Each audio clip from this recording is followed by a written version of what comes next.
Samantala sa ating People's Events and Places Stories, ASEAN Australia 40th Anniversary Commemoration gaganapin bukas.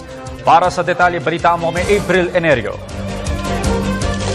Gaganapin ang ASEAN Australia 48th Anniversary Commemoration bukas sa The Peninsula Manila Hotel sa Makati.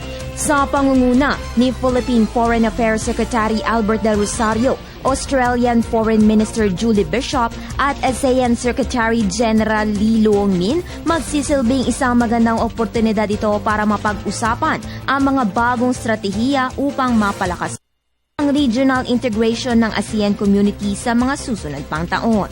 Ayon sa press release ng Australian Embassy sa Maynila, mananatili sa bansa si Bishop at ang ilang pang gabinete ng Australia bukas hanggang sa Biyernes, kung saan nakatakda rin silang magpulong para sa gaganaping 4th Philippines-Australia Ministerial Meeting upang mapalalim pa ang bilateral relationship ng dalawang bansa.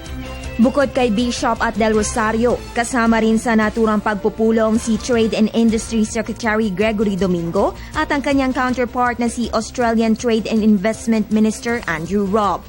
Ito ang ikalawang pagbisita ng Australian Foreign Minister na si Julie Bishop sa Pilipinas, kung saan nais niyang talakayin ang education at tourism links ng Pilipinas at para na rin makita ang ongoing humanitarian efforts ng Australia sa Tacloban at Ormoc matapos ang pananalasa ni Bagyong Yolanda o Typhoon Haiyan noong November 2013.